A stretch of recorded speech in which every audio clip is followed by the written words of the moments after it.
Today, I've been off grid in the high desert of Arizona for 1 year. Just over a year ago, I was laid off and I only had $6,000 in savings. Before I knew I was going to be laid off, I was already looking for property and interested in starting a homestead. I had already been living in my van, so when I found some land that was right for me, I simply got a trailer and a couple containers for water and I headed for the high desert of Arizona. When I first got out here, my land was completely bare. The first thing I did was build a shed that I could work out of and store tools and food in. I installed a rain harvesting system on the roof of the shed so that I could collect nearly 4,000 gallons of water annually. Soon after I got here, I purchased chickens, possibly for meat and for eggs. I was looking for rabbits, and eventually I found some rabbits. I got myself some pigs, a male and a female, that are not related so I could breed them.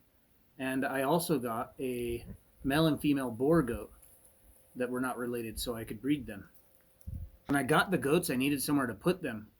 So I turned the garden into a goat pen. And shortly after that, I moved the pigs into that goat pen as well. Once Bonnie was really showing signs of pregnancy, that's my female pig, I built a pen of her own and I moved her over there so she can have her babies. When I first got the pigs, I kept them together, and I don't know when they got pregnant.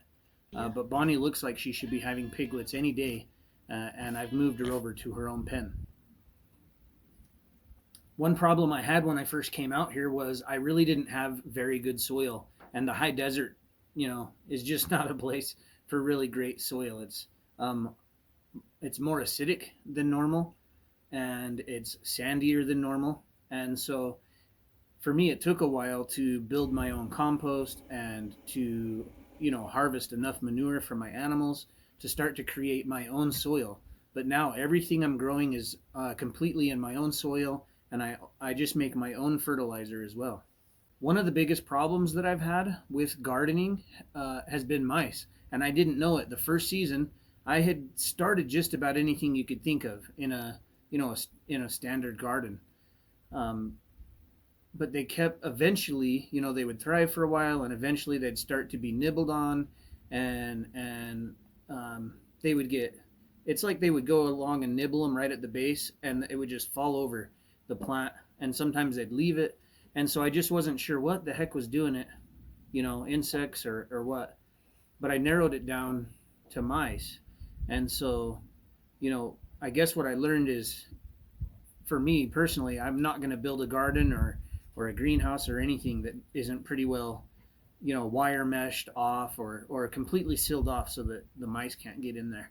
So now that the geothermal is pretty well finished and I've moved everything over to the geothermal, the first week or so I didn't have it completely sealed off, and I had the same problem with the mice.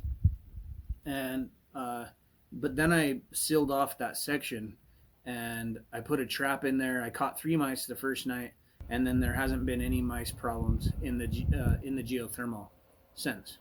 One thing I did pretty quickly when I got out here was I started my online business, Frugal Off Grid. It's frugaloffgrid.com, or now you can find it on Amazon if you search Frugal Off Grid. And what I do is I sell really high quality red and blue tea. This is the blue tea. It's butterfly pea flower, lavender, and lemon balm.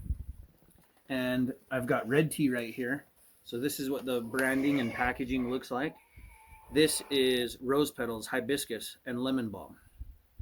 Building my business online has been a huge benefit to me being out here off grid, because I'm 50 miles from the nearest town, which makes it pretty, it'd be difficult to drive into town every day for a regular job, even if you wanted it. But I'd rather be as sustainable out here as possible. And so by having the online business, I've had an income this entire time, which has been really a blessing. And on top of that, now that I have, who knows how many piglets Bonnie's going to have, but I can sell some piglets. Whatever piglets don't sell, I can feed them until they get of age. I can slaughter them, process them into, sirloins and tenderloins and bacon and shoulders and all those different things. And I can keep what I need, like a year's supply. and then I can sell the rest. So there's there are definitely multiple and different angles from the homestead that I can make some money from, and I think it's keeping an open mind and thinking outside the box should allow you to do the same thing, really. And I think all of the people that I've met that are kind of doing a similar thing to me have, their own unique process of creating income for their homestead. One more way that's been good for me to generate additional income is to go to the local farmers market, intermingle with your community, and you can kind of, if you don't already have a product, you can go down and visit your market, see what other people are doing, and maybe try to fill a gap that isn't being met. And those are all good ways to start to get yourself some sort of income. So now that I've been out here a year, I bet that a lot of you guys are wondering, has it been worth it? Do I enjoy myself? Has it been, how has it been? And I would tell you the truth is I've never been happier in my life. I've envisioned being on a homestead my entire life. It just never seemed real. It never seemed realistic. Um,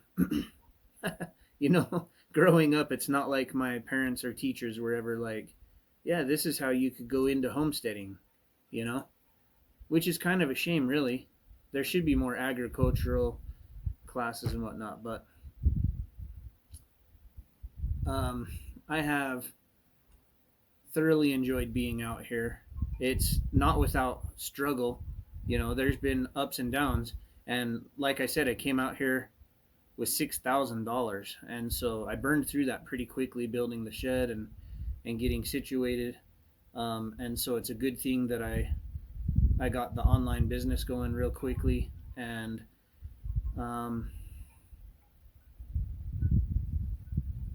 it's just been a good thing, though, being out here for me. So definitely, I don't know. I think that anybody, if you're passionate about something, you should give it a shot, because worst case is you'll fail. And if you're going into homesteading, then, I mean, in the worst case, you got a piece of property that you could always sell later. Seems like it's at least an investment. So, okay. Okay. Well, thanks for tuning in, guys. Hopefully you enjoyed the video. If you got any questions, comment below. Let me know. If you're not subscribed, please subscribe. If you want to give my red and blue tea a try, just click the link in the top corner. You can get it on my website, or if you look in the description below, there's a link to take you to the products on Amazon.